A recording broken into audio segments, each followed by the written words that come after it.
I'd like to call the Monday, May 1st, 2023 Oakwood City Council meeting to order. Would you please rise and join me with the pledge to the flag?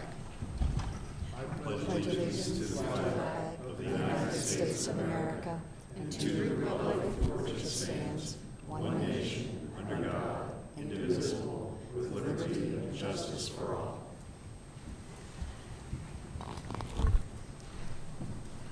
May I have a roll call, please, Lori?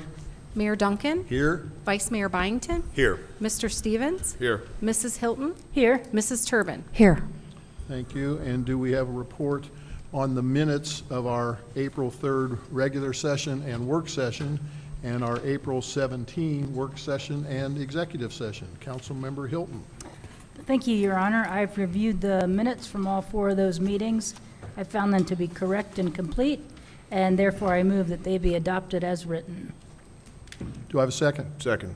All those in favor signify by saying aye. Aye. Thank you. So ordered. Under status reports, it's my pleasure to issue a proclamation recognizing the month of May as National Tennis Month. Whereas on May 21st, 1881, the USTA, originally known as the United States National Lawn Tennis Association, was founded in New York City, New York, to create rules and standards for the emerging game of lawn tennis. And whereas the USTA is the nonprofit national governing body for tennis in the United States and leads the promotion and growth of the sport at every level of play, from beginners to professionals, at the U.S. Open. And whereas the USTA is the largest tennis organization in the world, with over 550,000 members from every corner of the country. And whereas the USTA proudly partners with local tennis programs to showcase the important health, social, and educational benefits of tennis, and to make the sport available to everyone, regardless of age, environment, condition, or ability, through the USTA adaptive grants. And whereas the latest research by the Physical Activity Council shows that more than 23.6 million Americans played tennis in 2022, an unprecedented 33% increase in participation over 2019, and the highest number of players since the Physical Activity Council study began in 2007. Whereas by increasing the accessibility of tennis for citizens of the city of Oakwood and for all ages and ability, the USTA and Oakwood's USTA affiliate, the Virginia Hollinger Memorial Tennis Center, which has served as a community resource for 75 years, has contributed to making our community happier and healthier. And whereas the USTA has declared the month of May as National Tennis Month to encourage players, organizations, facilities, retailers, tennis manufacturers, and more to promote local programs and activities at parks and facilities to showcase tennis and spread the word about the sport and its benefits, and to help players and non-players alike find courts and play opportunities in their communities. Now therefore, under the power vested in me, I, William D. Duncan, Mayor of the City of Oakwood, do hereby proclaim May 2023 as National Tennis Month, and hereby urge the citizens of Oakwood to become aware of and support National Tennis Month. Thank you.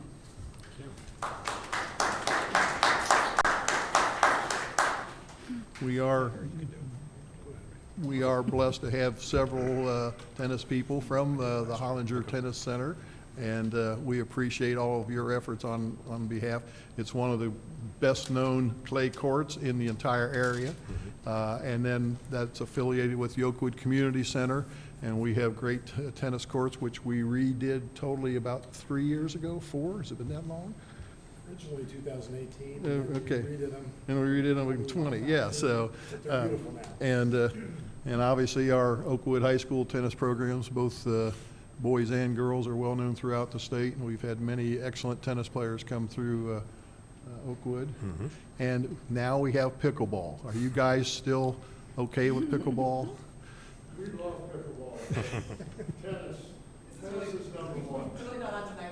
That's what I was reading, just an article today talking about the peaceful coexistence of tennis players and pickleball players, which I'm not certain is peaceful coexistence, especially in Florida. But again, thank you for coming here and supporting this proclamation, and we have a copy, I think, for you that we'll be happy to, Lori will be happy to give to you. All right, thank you. Thank you. Do you have anything you want to say?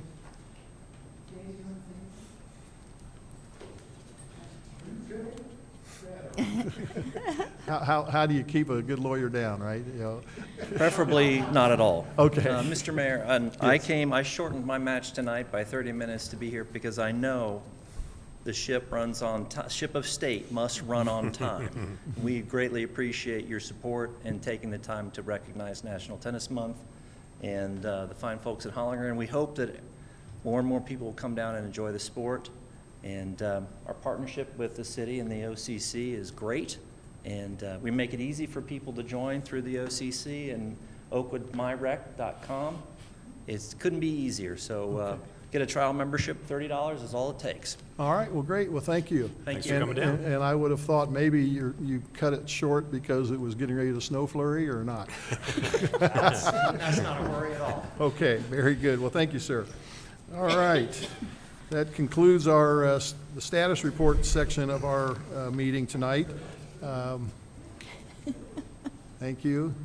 Next, we will go to the visitors portion of our meeting, and that's where if you want to address council on matters, we would ask for you to come down at this time, state your name and address for the record, and if you can speak into the microphone, that way the folks at home that are listening to this will be able to hear what any visitors that wants to address council have to say.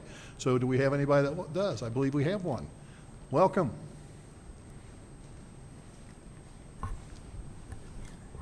Hi, my name is Christine Robinson. I live at 36 Telford Avenue. On June 7th, 2021, I attended a council meeting and proposed that the first block of Telford Avenue be made a one-way street heading westbound. At the time, my concerns were the safety of my children and the safety of others. We had been made aware of at least 2 accidents involving Oakwood school children on their way to or from school in 2020. And with my first child attending Smith beginning in the 2020 and 2021 school year, I could not keep my frustrations and concerns silent. I believed that safety was being jeopardized by actions and behaviors of motorists, including speeding, driveway turnarounds, which are supposedly prohibited according to the sign in my front yard, but it's never enforced. My concerns were also with the wide turns motorists perform when traveling eastbound on Telford, when attempting to park in the angled spots. And most importantly, in 2021, I was concerned with the congestion and the traffic flow near Telford and Schaefer intersection by Smith Elementary. This is still an issue. I frequently see illegal parking in the no parking zone. Even though it's highlighted by its bright yellow curb and designated with street signs, there is blatant misuse of the loading zone, and there are cars legally parked on the south side of the street. All the while, two-way traffic is still attempting to be maintained. Now let's add to the mix 8 a.m. to 8:30 and 3 p.m. to 3:30, when hundreds of our smallest citizens cross the first block of Telford on school days. Total chaos doesn't even begin to describe this daily scene. In June of 2021, I was very disappointed when the council dismissed my concerns, and I was especially frustrated with Councilman Stevens' email communications with me and my husband. In May of 2021, before we even had a chance to address the council, he stated in an email to us, "We have not done a formal traffic study in this area. We simply do not want speed bumps in our city, and we do not want one-way streets in that area." In that same email, he also stated, "I hate to be so blunt, but when you chose to buy so close to the school and library, it came with a few obstacles to its immediate surrounding neighbors." My concerns were never inconveniences that come with living next to the school and the library. When I came to the council in June of 2021, I was concerned with safety, but it seemed to me that decisions were made before anyone properly discussed the safety concerns and my one-way westbound traffic flow proposal for the first block of Telford. I am here today to bring this issue back to the council. I am demanding to see changes to the first block of Telford based on these safety concerns. Perhaps one-way traffic flow eastbound on the first block of Aberdeen and westbound on the first block of Telford could be a solution. Maybe a better solution exists, or a combination of solutions. I know that just putting up street signs and not enforcing them is not working. We have to have solutions to keep our children safe. On April 27th, 2023, an 8-year-old girl was hit by a car that was traveling eastbound on the first block of Telford around 3:15. The little girl stepped out into the street between 2 parked cars, one in a loading zone and one in a no parking zone. That child's name is Ella, and she is my daughter. She is not an obstacle to the immediate surrounding neighbors, as Councilman Stevens might think. She is a child that has been taught and reminded daily to look both ways when crossing the street, cross in the crosswalks, don't run between cars, and check the driveways left and right when walking down our sidewalk. This should not have happened, but it did. She is a child like many others in our community. We need to keep them safe. Thank you. Thank you for your comments. We did talk a little bit about this in our meeting right before the council, and we will continue to study this issue. There are a lot of issues related to just going eastbound versus westbound, but we will, we have made improvements to enforcement, but we can always do better. So we will get down and continue to evaluate that situation. Appreciate you coming to council and addressing us. And I will say that the community, most of them were okay today, but a lot of them were not happy with me going down the street and knocking on windows, asking them to move cars so that other children would not be put into situations like that, so that folks can actually see what's going on around the school. My wife is retired from the school district and used to drive the Suburbans to take kids that had disabilities and other needs. And she tells me stories about the parking for the parents dropping off kids, not only at Smith, but also at Harmon. At Harmon, it's a I problem think too. Harmon in some cases is worse because I think the street's even a little bit narrower. And when it rains, it's even worse. And we are a walking community, and I think parents need to think that just because little Johnny or little Sally doesn't need to be put, right in front of the school to be dropped off. We are a walking community, and it's a safe community, and our kids should be able to walk to and from school. So I understand that it is an issue. So appreciate you coming. Thank you. Thank you. Are there any other visitors that wish to address council at this time? All right, hearing none, we will then close the visitor portion of our meeting, and we will go to legislation. And Mr. Stevens does have an ordinance to present as our first item. Thank you, Mayor Duncan. An ordinance levying special assessments for the improvement of certain streets between certain termini in the city of Oakwood, Ohio, by lighting the same with electricity. This is the third and final step of our 2024 street lighting program. It allows for the cost of street lighting to be certified to the Montgomery County Auditor for assessment. This is the second reading of this ordinance, and I move the council adopt it tonight. Do we have a second? Second? Are there any questions or for Councilmember Stevens regarding this? Hearing none, Lori, would you please call the roll? Mayor Duncan? Yes. Vice Mayor Byington? Yes. Mr. Stevens? Yes. Mrs. Hilton? Yes. Mrs. Turbin? Yes. Thank you. And then Vice Mayor Byington also has an ordinance. Yes, this is an ordinance adopting the 2024 tax budget for the city of Oakwood, Ohio, for the fiscal year beginning January 2024. and to comply with our Section 6.01 of the city charter, this is our annual housekeeping ordinance to estimate the city's revenues and expenses for the calendar year of 2024. This is also a second reading of this ordinance, and I move that council adopt it this evening. Do I have a second? I second. Any questions for Vice Mayor Byington? Hearing none. Lori, would you please call the roll? Mayor Duncan? Yes? Vice Mayor Byington? Yes. Mr. Stevens? Yes. Mrs. Hilton? Yes. Mrs. Turbin? Yes. And then, I've lost it here. Okay, here we go. Yep. And Vice Mayor Byington has an additional ordinance. Yes, this is an ordinance to amend Section 1, the 2023 Original Appropriation Ordinance 4967, and an existing supplement thereto to provide for the appropriation of, 1, an additional amount of $985,000 to be transferred from the general fund to the Stormwater Improvement Equipment Replacement Fund for the Far Hill Storm Sewer Reconstruction Project. 2, an additional amount of $50,000 to be expended from the Capital Improvement Fund for the costs related to continuation of a traffic signal study. 3, an additional amount of $25,000 to be expended from the Refuse Improvement Equipment Replacement Fund for the purchase of a new refuse scooter, and additional transfers related to these expenditures. This is a supplemental appropriation ordinance to transfer funds needed for the Far Hill Storm Sewer Reconstruction Project and to make funds available for 2 expenditures that were not included in our 2023 budget. The transfer for the Far Hill Storm Sewer Reconstruction Project is needed to provide money that was not received through a grant from the Ohio Public Works Commission. The city applied for the grant in August of 2022 and received word in December of 22 that the grant application was denied.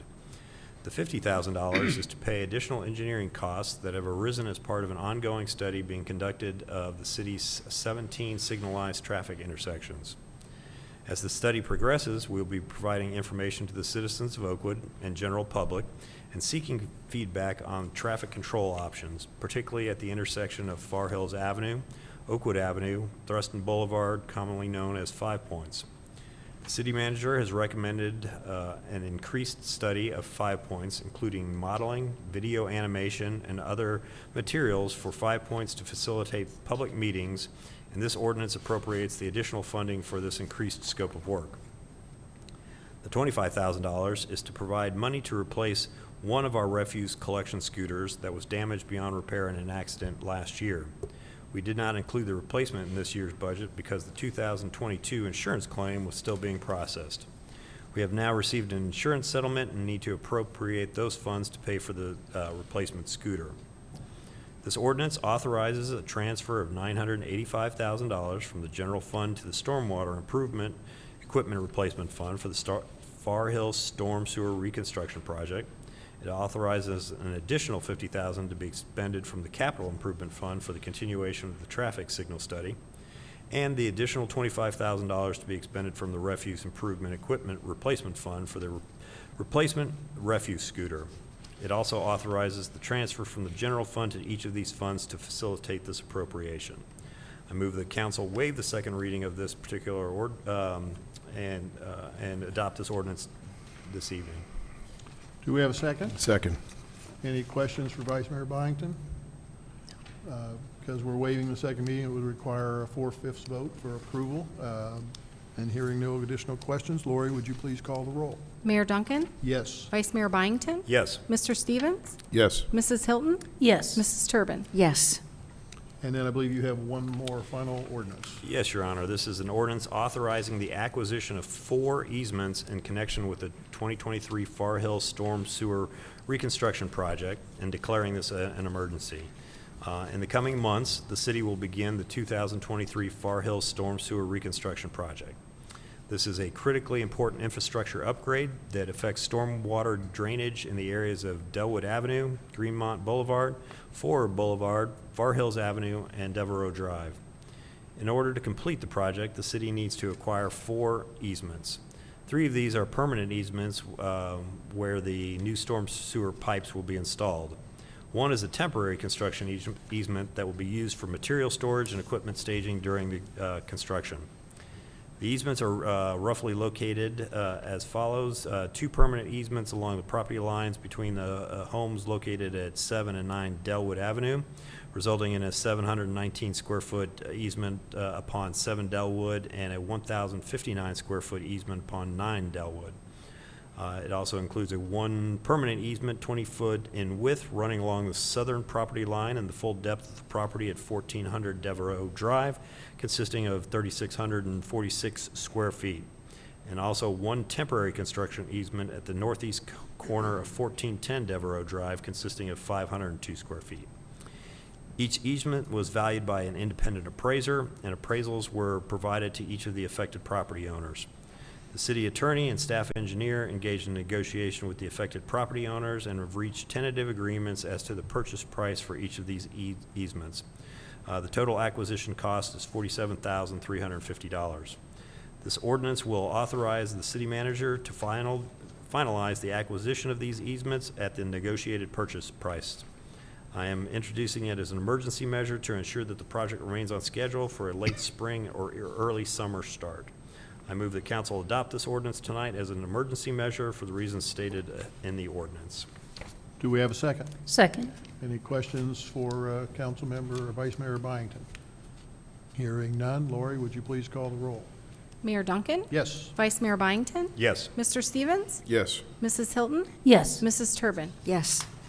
Thank you. That concludes our legislation this evening. Next on our agenda is our staff report from the Finance Department, which is always interesting. And it's bringing our Director of Finance, Cindy Stafford, CPA, is here to present that to council. We welcome Cindy. Thank you. Good evening, Mayor, Council, City staff, and residents. I appreciate the opportunity to talk about the city's finances this evening. So my agenda, I will talk a little bit about where we ended 2022, the current status of the 2022 audit, and where we are through quarter, March 31st of 2023. I do want to remind everyone that's listening that if all of the information that I'm presenting is available on the city's website under the Finance Department under the Monthly Financial Statements tab. So we make that available for everyone to review, and if they have any questions, I encourage them to give me a call. So the revenue expenses for the year-to-date December 31st, 2022, it's the general city services graph that shows receipts and disbursements for the year end. And it includes everything but refuse, water, sanitary sewer, and the stormwater. And when we look at this graph, we can compare the receipts from budget and disbursements from actual to budget as well. But if you look at the 2 blue lines, those lines are really showing receipts, actual receipts versus disbursements and expenditures for the year. And if we look at those 2 blue columns, we'll see that we ended the year with disbursements and encumbrances less than receipts, or receipts greater than disbursements and encumbrances, by about 1.3 million. And I think that really kind of sets the tone and tells us that we really ended the year in a very strong financial position, and we were ready for 2023. So if we look further into the receipts, we'll see that our receipts to budget were actually 106% over budget last year. Income tax being 64%, or almost 64% of our total revenue in 2022.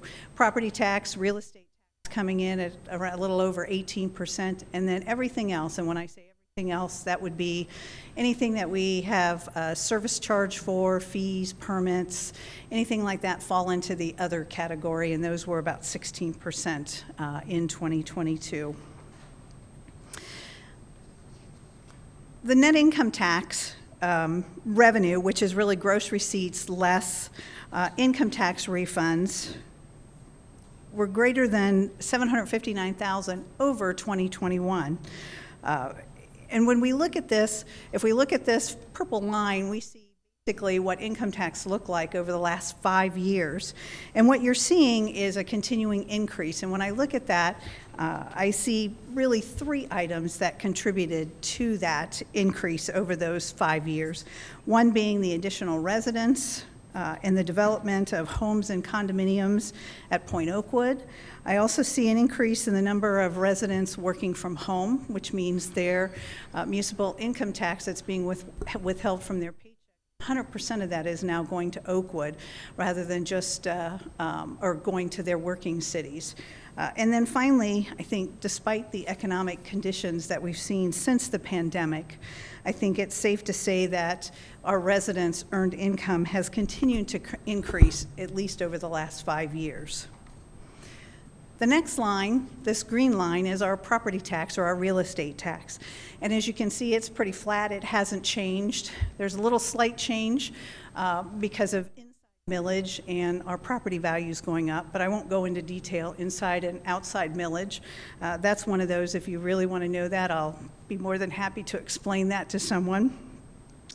But it basically has remained flat over the last 5 years, and it really hasn't changed much since 2013, when we put the levy that we had allowed to expire back on the ballot and was approved back in 2013. So again, that has remained flat. And then finally, if we add the blue line, which is our other, everything else, as we look at that, it too has remained flat, except for a little blip in 2020, and basically that was caused by the unusual revenues that we received that year because of the pandemic, one being the CARES Act money, which was about $571,000, and then we also received I think it was $725,000 from the Ohio Bureau of Workers' Compensation, and those were return of premiums that we had paid in prior years. And then if you look out into 2021 and 2022, because it didn't go back down to where it was in 2019 and 2018, that was basically because of the $939,000, $468,000 we received in 21, and another $471,000 we received last year for the American Rescue Plan monies. But overall, it's still, if you pull out those three, it also remained flat, showing that we have not also increased many of our fees, our permits, or anything like that over the last 5 years as well. If we go back to the original graph that I started with, and we look at disbursements and encumbrances, we ended the year about 94% of budget. And when I go back and say what changed or why were we almost $1 million less, $994,000 less than what we budgeted, basically when we go through that budgeting process, there's about 3% or close to $400,000 to $500,000 that we include in there for items that we anticipate, repairs, maintenance, things like that, that could happen during the year. Those are included in that budget, and we intentionally do that so that we're not doing a lot of appropriations during the year. So we do have, even though we don't call it a contingency, I look at that and we make sure that we include some of those things in there. And then when I tried to look through and say, okay, what else is in there? There are some things that we budget for retirements and things that didn't happen last year, about 168,000 of those. And then I also, when I look at individuals who are retiring and we look at replacing those, when I slot those individuals in there and I slot in their health insurance, I plan for a family, but they may come in at a single, and there's about a $19,000 to $20,000 difference between a family plan and a single plan. So 7 people, that's about $123,000, which is what we were over in our health insurance last year, that I budgeted over in health insurance. So that kind of explains where that $994,000 comes from when we look at those two numbers in comparison.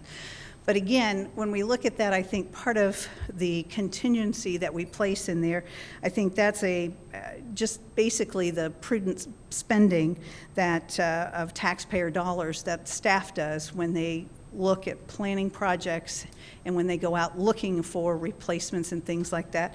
I think that's just their efforts to make sure that they spend judiciously the dollars that they're given to spend in the budget.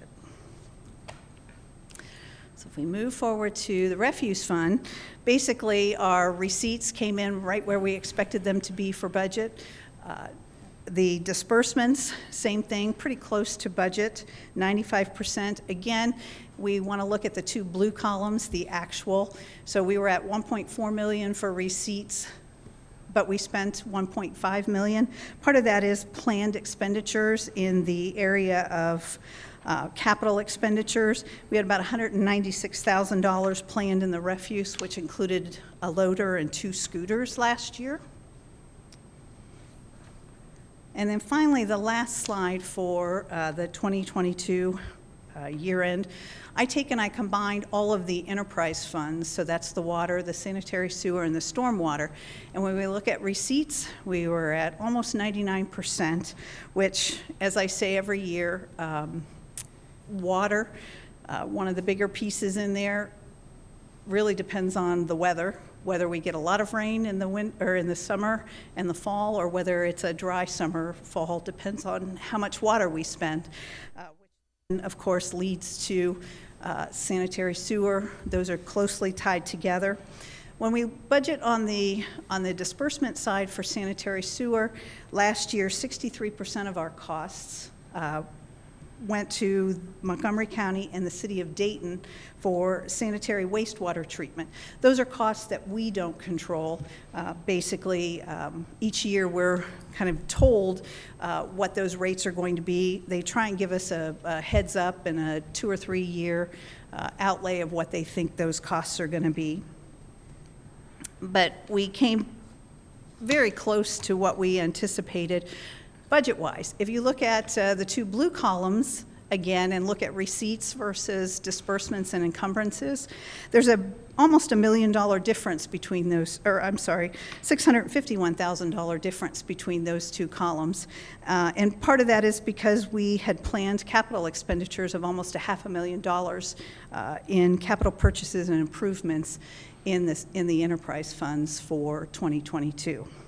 Again, if we look at all of the funds, general city services, refuse, and all of the enterprise funds, we ended the year in a strong position,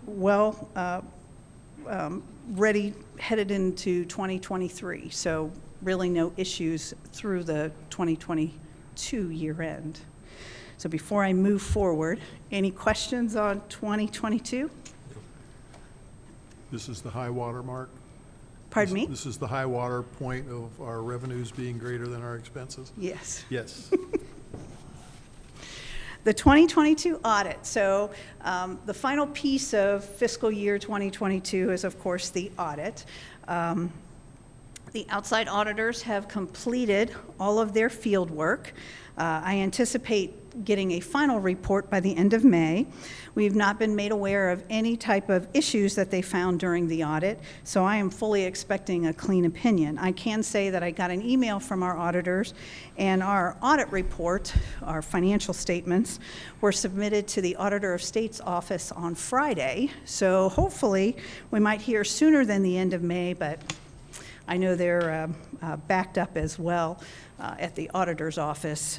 So hopefully by the end of May, we'll have a final from the state auditor's office. So then as we move through into the first quarter of 2023, if we look at general city services, again, everything but refuse, water, sanitary sewer, and stormwater. If we look at receipts, we are right where we expect to be at this time of the year. When I dig deeper into the receipts, our net income tax are slightly below our budget by about $157,000, but real estate taxes, property taxes, are about $345,000 better than budget right now. And those are both results of timing differences. April and May are our largest collections for income taxes, so we'll see that flip. And then with real estate taxes, our property taxes, we all paid in February. So those get distributed out to the cities once the county balances towards the end of May, with the final pieces coming in the month of April. I should have stated this at the beginning. These are March 31st. April ended on Sunday, so unfortunately I didn't get a chance to get April's completed today, but I can state that we didn't have any unusual items in the month of April, which is why I'm presenting March 31st, the first quarter ended for 2023. If we look at disbursements, we're at 36%, which is, again, what we do at the beginning of the year is we have a lot of purchase orders that we call blanket purchase orders, and those purchase orders last us the whole entire year. So that's why you see the number that you do at 35% or almost 36% at this time. If we look at actual disbursements, which are checks that have been written through the first quarter, we're actually at 21% budget. So pretty much where we expect to be at this point in time. If we move on to refuse, again, receipts right where we expect them to be. Disbursements and encumbrances at 43%, same thing. A lot of those are because of our blanket purchase orders. If we look at actual expenses, checks written, we're at closer to 27%, so we're closer to where we expect to be through the first quarter.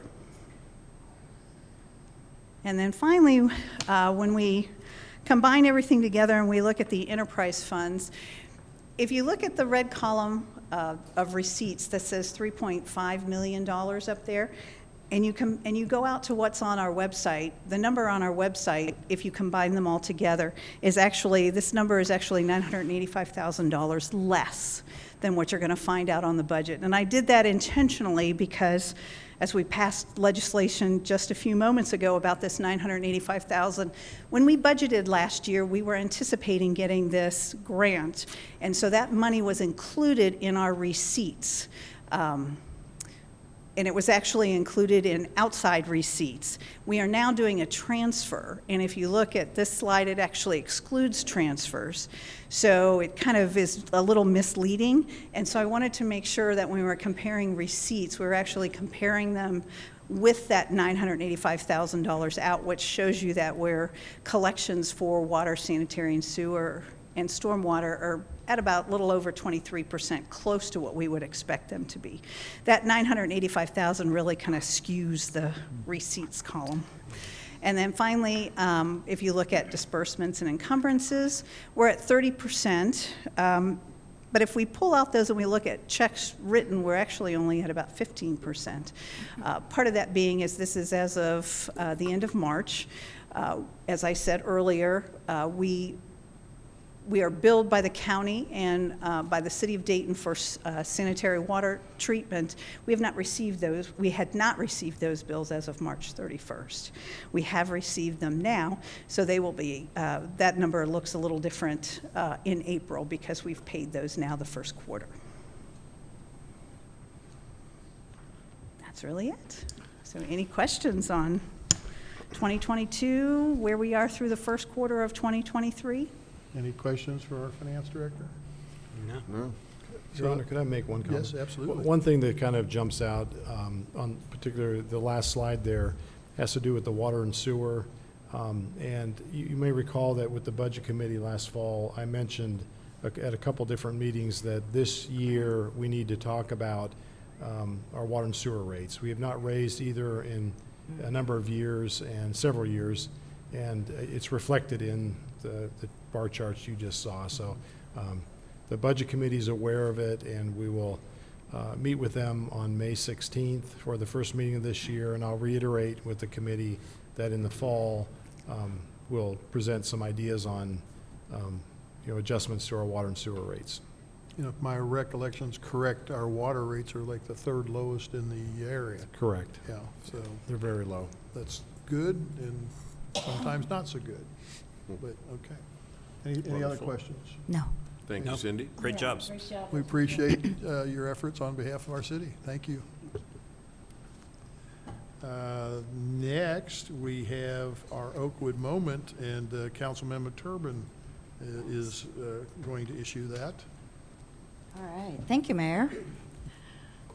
I'm going to attempt to do this from my chair, so we'll see how good I am at this. You may remember at our last work session, we were discussing what topic we should highlight for our Oakwood moment, and Councilmember Stevens suggested that as beautiful as Oakwood is in the spring, we should really focus on those flowering trees and the spring flowers, and so we decided to do that. However, we may need to change the title to Oakwood Moments because Oakwood has far too many spring flowers for just one moment, so. Okay, one of the very first blooms of spring would be the aconite. Whoops. There we go. Okay. If you look up in the right corner, where is it? There you go. The aconite is in the buttercup family, and it's just this darling little flower. And if you happen to go out to Loy Gardens in the very early spring, you'll see that the ground is just with all these little yellow flowers, and it's almost magical. It really is. And then the next flower that usually comes up are the daffodils, and we have daffodils everywhere. As you see in the middle slide there are daffodils in Hulk Stream. We have daffodils in our business district, and of course, we always look forward to that profusion of daffodils on Ridgeway. And then after the daffodils come the tulips, and what better place to look at the tulips is our own Smith Gardens. And as you see in the top two pictures, the entrance and the walkway are just lined with this celebration of tulips. And then once you get inside Smith Gardens, you see those beautiful purple iris that I believe are Siberian iris. Thank you, Carol. Whoops. Boy, I'm not very good at it from this angle. One of the first flowering trees that we have are the magnolia trees, and Councilmember Hilton sent me that beautiful picture up on the top left corner. I mean, that is a showstopper of a magnolia tree, and you'll see that on Harmon. And then I found some magnolia trees over on Orchardly Park. And then the other three pictures are flowering crab apples. And what's so nice about them is that they're both in red, pink, and in white, and those can be found on Schaefer. And like I said, we have lots of crab apples here in Oakwood. We have a wealth of them. The top two are from Schaefer. The one on the bottom in the middle is from Forer. And the one on the right, oh my gosh, this is a magnificent flowering crab tree. And it's on Hawthorne Hill. I mean, it was definitely worth taking a walk to go over there to see that one. Darn. And then after the flowering crab apples, we have my favorites, which would be the red buds and the dogwood. And so the top two pictures, there's a red bud and a dogwood, and those are both on Schaefer. Down on the bottom, we have, this is a red bud, hold on. That's at Oak Knoll. And then I like this picture in the middle because it's a picture on Delwood, and there are both the magnolia and the red bud. And the last one on the right is from the Turbine residence on Forer. You know, we can't talk about all of our flowering trees without talking about Oakwood's designation as a Tree City Oakwood, or Tree City USA. Oakwood has been a Tree City USA for 41 consecutive years, and we do so by meeting several requirements. One, we have to maintain a tree department. We have to have a tree ordinance. We have to dedicate an annual tree budget of $2 per capita, which equates to approximately $20,000 a year. And we have to host an annual Arbor Day observance and proclamation, which we did at our last council meeting. Oakwood's Johnny Appleseed program alone has planted 3,259 trees since 1979, and so that's a lot of trees. And if you ever wonder what Oakwood would look like without its trees, I found this picture on the left of Edwin D. Smith School in 1926. and it's almost unrecognizable to us. And then on the picture on the right, that is the picture that I took in 2023. So I think we all agree that the mature trees and the seasonal flowers make Oakwood a very beautiful and welcoming place to live. And many thanks to Carol Collins for everything she does and for coaching me on the names of these flowers. Thank you so much. Thank you, Councilmember Turbin. A Siberian iris, that's a new one for me. So we have some irises in our backyard, but I have no idea if they came from Siberia or not. I'll find out. Check their passport. I'm going to go find out. Next on our agenda is our city manager's report. Your Honor, I'm going to start with to kind of pick up where Mrs. Turbin left off here and thank Carol, who's here tonight, and Brian Caldwell's hiding in the back there. You know, I can't say enough about these two in terms of the beautification efforts in our community. And, you know, the passion starts with Carol, which you can trace back to 1974. And there's no one more passionate about our community and the beauty of it than that lady sitting right here in our council chamber. And she gets the credit for just this incredible ambiance that we have in Oakwood. And one could make an argument that there's no harder worker in Oakwood than Brian Caldwell, and he's a working manager, so and you all have seen him out there doing the heavy lifting himself and leading sometimes one or two people. During the summer, it's a cadre of folks that take care of all the details in our community. The Johnny Appleseed program, street tree planting program that Carol started early in her career here, has paid enormous dividends in terms of the systemic way that we add trees into our community, most of which are in the public rights of way, year after year after year. And you know, recently in the last couple of years, I've attended a few different programs where they talk about the value of trees to a community, and the value is enormous, and it's getting more and more attention. And you know, sadly, there are a lot of communities that don't have a good tree canopy.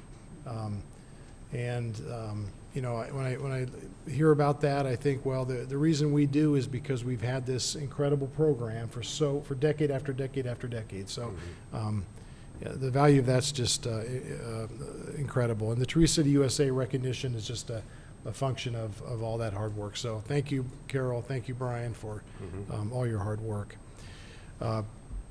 Couple comments about the Far Hill Storm Sewer Project. While I'm thanking people, I want to thank Doug Spittler and Chris Kuzma for their work over the last better part of a year in working with our consultant on developing the construction plans for this, you know, $2.1 million project. We had a successful bid a few weeks ago.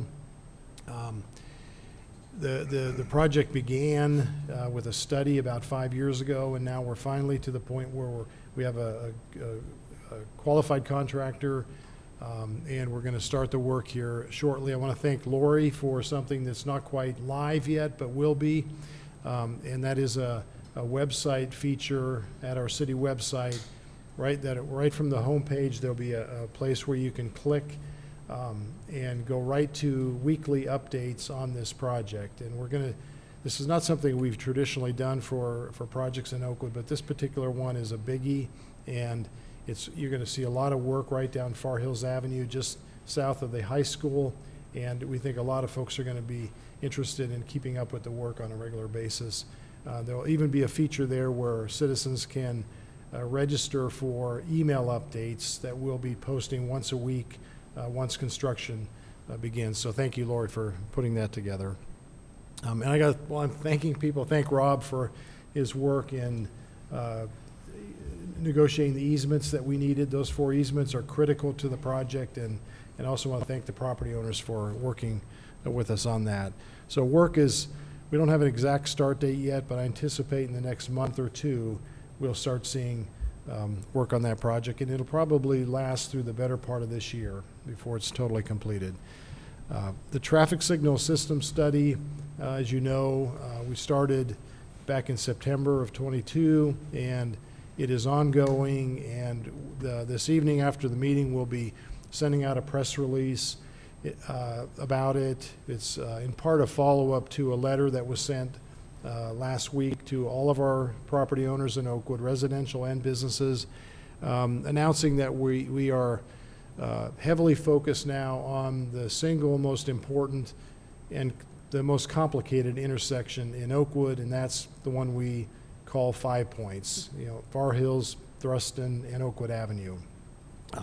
It is a complicated intersection, and there's enough evidence now to really demand that we seriously consider a roundabout there in lieu of a traditional traffic light. That sounds to a lot of people as maybe crazy talk, and I'm here to say tonight that we've made no determination yet as to which direction staff would recommend, but we do believe that there's enough evidence to warrant looking much deeper into that as a possible way to improve safety. And the safety of that intersection for all modes of traffic, vehicles, pedestrians, bicyclists, every mode, is the number one priority for us. And whatever we end up recommending, it'll be based on the safety analysis of a particular design. And we, in the press release going out tonight, we are announcing 3 open house events. They are planned for June 14th, June 29th, and July 11th. And those are at the Wednesday, Thursday, and Tuesday evening, 6 to 8 p.m. They'll be held at the OCC in the Great Room. I anticipate a lot of citizen interest in those, and it'll be a drop-in event during the 2-hour period, 6 to 8 p.m., and we'll have staff there. We'll have our consultants there. We'll be showing different animations and videos of what a roundabout might look like, and presenting a lot of factual information about how roundabouts compare to what we're more familiar with, and that's the traditional signalized intersection. So 3 very important open house events where we hope to obtain a whole bunch of input and feedback from our citizens. Last Saturday was a really neat day at the Fell Public Works Center. There's just a lot of activity. We had folks going in there as they do every day, dropping off yard debris at the new recycling center. We had folks dropping off the clean cardboard in the single recycling containers, single source containers. We had folks bringing in random commingled recycling, and we had the Green Oakwood group there collecting styrofoam, which is done about once a quarter. There's a lot of, I think it was the biggest event that I have seen. And then we also had the Oakwood Rotary Club engaged in the quarterly hazardous material collection program, which the materials we collected now go to the Public Works Yard temporarily, and then they go to the county for proper disposal, staying out of the landfill. And finally, we had the leaf mulch program underway, where truck after truck after truck, and sometimes even small vehicles would come in and get the mulch, and our larger trucks would pick up loads to deliver. So just a lot going on in the name of recycling at our Public Works Yard. And my last comment is a teaser. We have a very special entry that will be in that Day in May parade, and I can't tell you what it is, or I can't tell the public what it is, but I would encourage everyone to make sure you have Saturday, May 20th on your calendar for the 12 noon parade, and see the special entry. It'll be right behind City Council at the front of the parade. So City Council in the parade is not the special entry. This year, we have something All right. that's not special. Just making sure. uniquely Okay. special. Uniquely special. That's Okay. all I have. Thank you. Okay, thank you. Any questions for our city manager? All right, then it'd be time for council comments. Councilmember Turbin. Yes, thank you, Mayor. I just wanted to thank everyone that came out for the Right at Home event. We had over 425 people come, and I especially wanted to thank all the docents. It was a tour of the Wright brothers' house, as well as the surrounding neighborhood, and it was a chilly but great day. So thank you, everyone. Councilmember Hilton. Yes, Your Honor, I wanted to thank you for recognizing National Tennis Month. And it was nice to see the folks from Hollinger. Just I was going to add that I started playing tennis at age 11, and I learned down there at Hollinger, and I subsequently learned to play well enough to travel around sort of the Midwest, and they really are the best clay courts I had ever played on, and they continue to take good care of them. And as the president, Dan Gentry, mentioned, signing up for whatever, if it's a full year, if it's with your full family or a trial, it's so easy with that new registration system. That makes a really big difference, so. That's all. Okay. Councilmember Stevens. I am going to deter to Vice Mayor Byington to talk about that day in May, so I have no comments. All righty. Vice Mayor Byington. Yeah, as Councilmember Stevens mentioned, I'll just encourage everybody to attend that day in May this year. As City Manager mentioned, it is Saturday, May 20th. Starts off with a pancake breakfast, 5K, 10K run. We've got kids games. We've got bouncy house, play zone. We've got a dog show. We've got a car show. We've got the parade. It's just a full day of community activity. I encourage everybody to come out and enjoy that. Also, we have that day in May golf outing, which is on Monday, May 22nd at the Dayton Country Club. And that also includes the silent auction. All the money that's raised for that day in May goes through the Oakwood Rotary Foundation and is given out to charitable organizations throughout our community, throughout the year. I think we've already raised like 43,000 or something.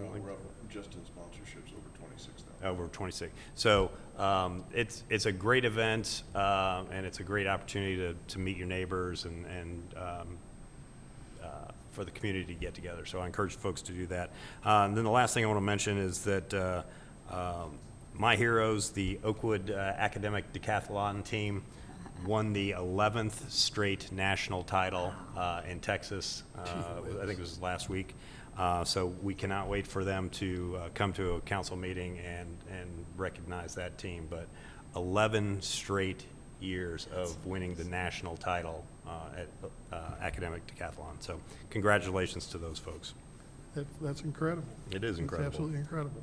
And I don't know if I should say this, Councilmember Hilton, but my first tennis racket was autographed by Bobby Riggs.